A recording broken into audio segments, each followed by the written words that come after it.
She stole $5 grand from our joint account and thought she'd won. I spent £8.50 and destroyed her entire future. Let me tell you how a finance student with a summer job at a debt collection agency turned petty theft into the most expensive lesson my ex ever learned about fucking with the wrong person. I should have seen it coming. Looking back, the signs were all there. But when you're 21 and stupid in love, you ignore red flags like they're fucking suggestions. Emily and I met in second year at Manchester. She was studying psychology, I was doing finance. She had this laugh that could light up a room and this way of making you feel like the most important person in the world when she looked at you. Those first 6 months were perfect, pure fucking magic. Study dates that turned into all-nighters where we'd end up talking about everything except coursework. Weekend trips to Brighton where we'd walk the pier holding hands like some cheesy rom-com. Long conversations about our future together where I'd describe the house we'd buy and she'd plan our wedding. I was planning to propose after graduation, had the ring picked out and everything. A simple solitaire that cost me 3 months of weekend shifts at the electronics store. Then she moved in with me. That's when the mask started slipping. First, it was small things. She'd forget to do the washing up, leaving crusty plates in the sink for days, leave dirty clothes everywhere like she was marking territory, spend hours playing World of Warcraft instead of studying for her psychology modules. I'm just stressed about exams, she'd say when I brought it up, not even looking away from her screen. Once this semester's over, I'll get my act together. The semester ended. Nothing changed. She dropped out in third year, just stopped going to lectures, failed her exams because she was too busy raiding dungeons to study for cognitive psychology. I'll figure something else out, she said, sprawled on our couch in yesterday's clothes. Maybe university isn't for me. Not everyone needs a degree to be successful. I supported her, like a fucking idiot. Got her a job at the same Curry's PC World where I worked weekends. She lasted 3 weeks before getting fired for showing up late every single day and spending her shifts browsing social media instead of helping customers. They were arseholes anyway, she said when she came home with her P45.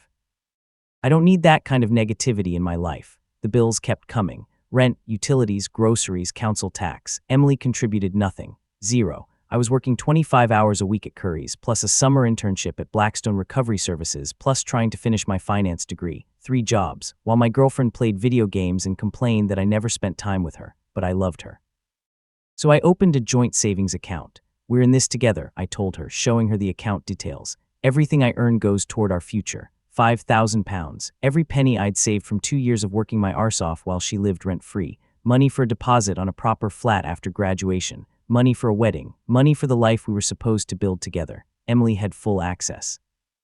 Equal rights to withdraw anything she wanted. I trust you completely, I said. Biggest mistake of my fucking life. Emily's jealousy started small, like a cancer you don't notice until it's too late. Comments about how much time I spent studying. You're always in the library. When do we get to actually be together? Complaints that I cared more about my grades than her feelings. It's like you love your textbooks more than me.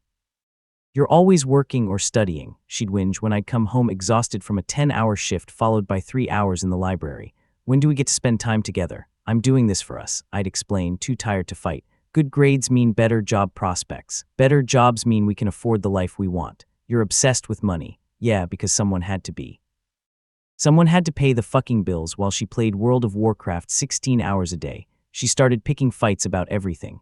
Why was I talking to Sarah from my study group? Why did I need to go to that careers fair? Why couldn't I skip my corporate finance lecture to watch Netflix with her? The paranoia got worse. She'd go through my phone, my laptop, my backpack, looking for evidence of cheating that didn't exist because I was too busy keeping us afloat to even think about other women. I know you're seeing someone else, she'd accuse, standing in the doorway while I tried to write an essay on portfolio theory. You're different, distant. I was different. I was fucking exhausted, working 3 jobs and finishing a degree while supporting someone who contributed nothing but drama to my life. But I still loved her, still believed we could work through it, still believed the woman I'd fallen for was somewhere underneath all the paranoia and resentment. Then came the night that changed everything. I was at the library cramming for my final exams. Financial derivatives, portfolio theory, corporate finance, the modules that would determine my degree classification and whether I'd get a decent job or end up in some dead-end role at a provincial accounting firm. My phone buzzed. Text from Emily. Come home now, we need to talk. I ignored it. These exams were too important. 2 years of perfect attendance, perfect grades, perfect everything riding on the next 3 weeks. Another text, I know what you've been doing. My stomach clenched. What the hell was she talking about? Third text, don't make me wait. I packed up my books and headed home, my mind racing through possibilities. Had she found something on my laptop, misinterpreted another innocent conversation, found Emily sitting on our couch with tears streaming down her face, my phone in her hands? I know about her, she said. About who? Sarah. Your study partner. I saw the messages. I pulled out my phone, scrolled through my texts with Sarah. Nothing but study schedules and assignment deadlines. Emily, these are about coursework. You think I'm stupid? Want to grab coffee and go over the material? That's code. Code for what? For fucking her. I stared at her. This woman I'd been supporting for 2 years, who hadn't contributed a penny to our bills, who spent her days playing games while I worked myself to death, and she was accusing me of cheating because I studied with a classmate. I'm not cheating on you. Prove it. How? Stop talking to her. Drop out of the study group. Promise me you'll only study alone. My final exams were in 2 weeks. Sarah and I had been preparing together for months. She was the only reason I understood derivatives pricing and risk management. I can't do that. Then you're choosing her over me. I'm choosing my education over your paranoia. Emily stood up, grabbed her coat, and walked toward the door. Fine, see how loyal she is when you're broke and worthless. She slammed the door so hard the picture frames rattled. I should have been relieved. Instead, I felt like my chest had been hollowed out with a rusty spoon. Emily came back 3 days later. I thought she was coming to apologize. She was coming to collect her things. I'm moving in with Marcus, she said, stuffing clothes into a suitcase I'd bought her for Christmas. Marcus, some guy from her online gaming clan she'd been talking to for months. 24 years old, lived with his parents, worked part-time at game. You've been seeing him behind my back. We're just friends, but at least he understands me. At least he makes time for me. I watched her pack. 2 years of our life together reduced to a suitcase and some boxes of gaming equipment I'd helped her buy. What about us? What about our plans? Emily laughed, cold and bitter. What plans? You working yourself to death while I sit around waiting for scraps of your attention. I'm 21, Ryan. I want to enjoy my life. I was working for our future. Your future. Everything's always about your career, your grades, your money. When did we ever talk about what I wanted? What do you want? To be happy, to be with someone who actually wants to spend time with me. She left that afternoon, didn't even say goodbye, just walked out like 2 years meant nothing. I thought that was the worst of it. I was wrong. 2 days later, I checked our joint savings account online. The balance that should have shown £5,127 and 34 pence showed £3 and 47 pence. My hands started shaking. The room spun. I refreshed the page 3 times, thinking it was a website error. It wasn't. I called the bank immediately, my voice barely steady. I need to know about the withdrawals from my savings account, I said. Certainly, sir. I can see a withdrawal of £5,000 was made yesterday afternoon at our Manchester City Centre branch. Would you like the transaction details? Who made the withdrawal? Miss Emily Thompson. She's listed as joint account holder with full access. My chest felt like it was being crushed by a steamroller. Can you reverse it? It was taken without my knowledge. I'm sorry, sir, but Miss Thompson has equal rights to the account. The withdrawal was completely legitimate. I hung up and immediately called Greater Manchester Police. Someone stole money from my bank account. How much? £5,000. Do you know who took it? My ex-girlfriend, but she was on the account. Sir, if she was authorized to access the account, this isn't theft, it's a civil matter. She took money I saved for 2 years without telling me.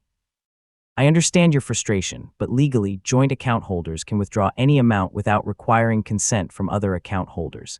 The police couldn't help, the bank couldn't help, the Citizens Advice Bureau couldn't help. I called the university's free legal clinic. You could pursue civil litigation, the student advisor said, barely looking up from her notes.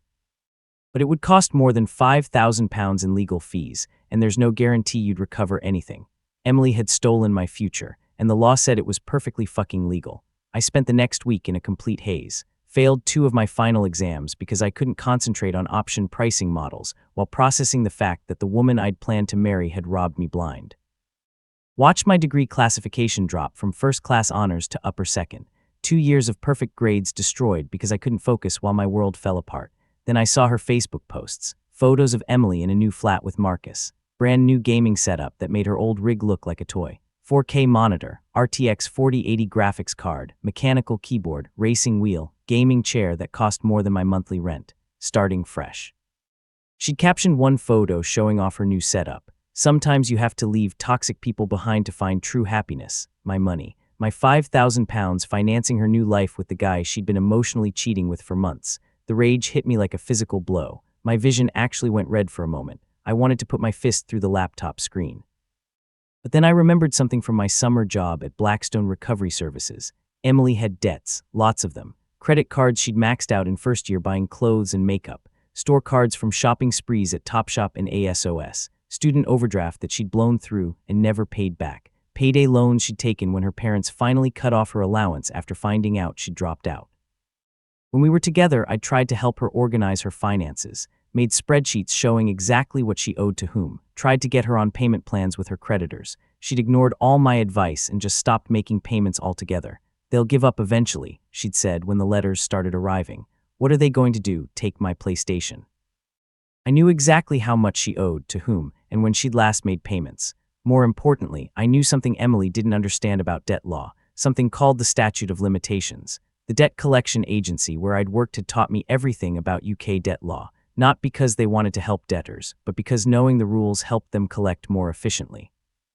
Here's what most people don't know about debt in England and Wales. After 6 years without payment or acknowledgement, most debts become statute barred, legally unenforceable. The creditor can ask for money, but they can't take you to court. Emily had been ignoring her debts for almost 6 years. She was maybe 6 months away from having them all legally written off. And this is the crucial part that makes the whole system beautiful. Any payment, even a single penny, resets the 6-year clock back to zero. £1 payment. Boom. 6 years starts again. I still had all Emily's debt information. Account numbers, creditor contact details, outstanding balances. She'd given me everything when she'd asked for help sorting out the financial mess that was drowning her. Time to sort it out, all right. I made a list: Barclaycard, £3,200 MBNA credit card, £2,100 Verisure UK store card, £890 Littlewoods catalogue, £1,200 student overdraft NatWest, £1,500 Provident personal loan, £2,800 payday loan Quick Quid, £400 payday loan Wonga, £350 mobile phone contract debt, £200 gym membership arrears, £150 council tax arrears, £1,100 utility bill arrears, £900 total, £14,790. 14 grand that Emily thought she'd escaped by ignoring it long enough. I was about to teach her that debt never really dies, it just sleeps. I started making calls on a Monday morning, told my supervisor at Curry's I had food poisoning and couldn't come in, spent the day systematically contacting every single one of Emily's creditors. "Hello, I'm calling about account number 45621890 for Emily Thompson. Yes, I'm her partner. She asked me to call and make a payment toward the outstanding balance. Just £1, please. Yes, I understand this acknowledges the debt and resets the limitation period. Can you confirm her current address? She's recently moved. 12 phone calls, 12 payments of £1 each. Some creditors wanted more information. I had Emily's date of birth, previous addresses, mother's maiden name, all the security details couples share when they're planning a future together. She's really committed to clearing these old debts, I told each one. This is just the first payment. She'll be in touch about a payment plan soon. I also provided Emily's new address, the one from her Facebook photos showing off her gaming paradise.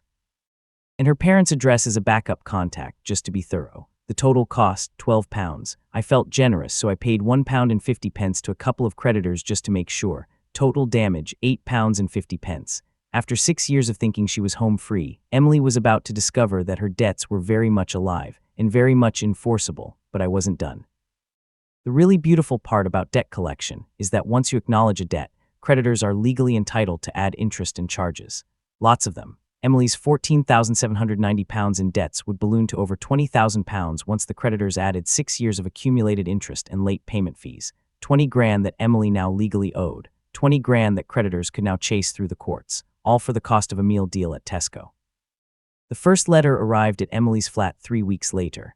I know because she posted about it on the MMO forum where she'd been bragging about her new gaming setup and how much better her life was without toxic people. Getting harassment from debt collectors again. Thought this shit was finished. Anyone know if I can just ignore them like before? The responses were mostly what you'd expect from her online gaming buddies. Kids who thought debt collection was like video game respawning, ignore it long enough and it disappears. Just bin the letters, mate. They're trying to scare you. Don't give them a penny or they'll never leave you alone. Terrible advice that Emily followed religiously. A month later, she was posting frantically. They're saying they're taking me to court. Can they actually do this? I haven't paid anything in years. Thought there was like a time limit on this stuff. Someone with actual legal knowledge replied, if you've recently made a payment or acknowledged the debt, yes they can. The statute of limitations resets. Did you make any payments recently? No, I haven't paid anything. This is total bullshit. They're just trying to intimidate me. But of course I had made payments. 12 payments of £1. 50 restarting every single debt statute of limitations. Emily didn't go to court when the hearing dates arrived. Probably thought she could ignore it and it would magically disappear. Worst possible move. When you don't show up to defend yourself in a civil case, you automatically lose. It's called a judgment in default. The court assumes everything the creditor says is true and awards them whatever they're asking for.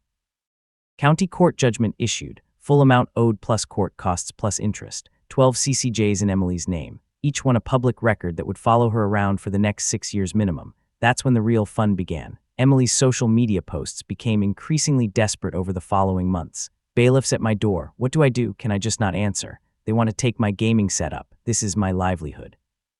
Can they actually do that? Marcus says I need to move out. This is so unfair. My life is falling apart over stupid old bills.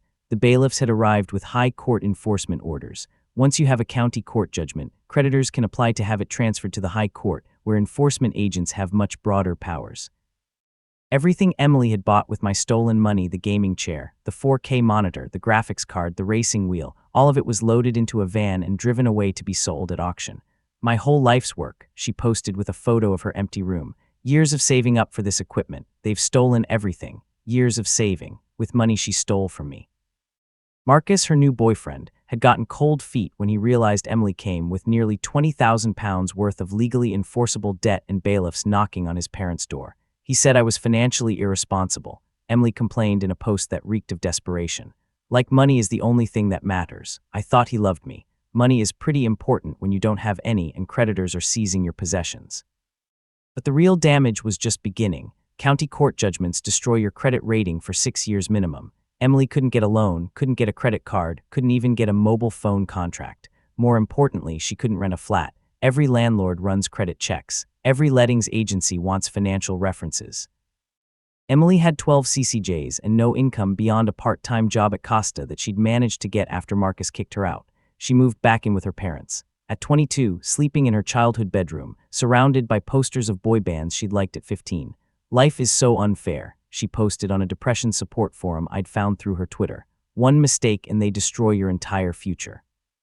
The system is rigged against young people. One mistake. Stealing £5,000 from the person who'd supported her for 2 years was just one mistake. I graduated with upper second-class honors, not the first class I'd been predicted, but good enough to land a graduate trainee position at Lloyd's Banking Group. Emily completely disappeared from social media after Marcus kicked her out. Probably got tired of her online friends asking why she was living with her parents and working at a coffee shop.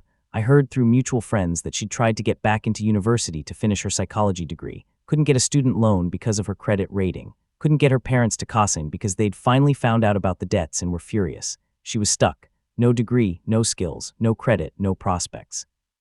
The bailiffs had taken everything, but the CCJs would follow her around for years. Every job application in anything remotely financial would be rejected. Every rental application denied. Every loan application thrown in the bin. 6 months after the bailiffs cleaned out her gaming setup, Emily called me. I almost didn't answer. Seeing her name on my phone screen made my stomach clench with a mixture of rage and something that might have been pity. Ryan, her voice was small, defeated, nothing like the confident woman who'd walked out on me. I know you probably don't want to talk to me. What do you want, Emily? I'm in trouble. Big trouble. All my old debts came back somehow, and they're taking me to court, and I don't understand what happened. They're saying I made payments, but I didn't. I swear I didn't. I could have explained, could have told her exactly what I'd done and how I'd done it. Could have detailed every phone call, every £1 payment, every reset statute of limitations. Instead, I said, sounds like you need to take responsibility for your choices. Please, I know I hurt you, but I'm desperate. I don't have anywhere else to turn. You stole £5,000 from me, money I worked 2 years to save, and you're calling me for help. I can pay you back, eventually, when I get back on my feet. With what money? From what I hear, you're working part-time at Costa and living with your parents. Silence, then sniffling. The bailiffs took everything, she whispered. All my equipment, my furniture, everything I bought to start over.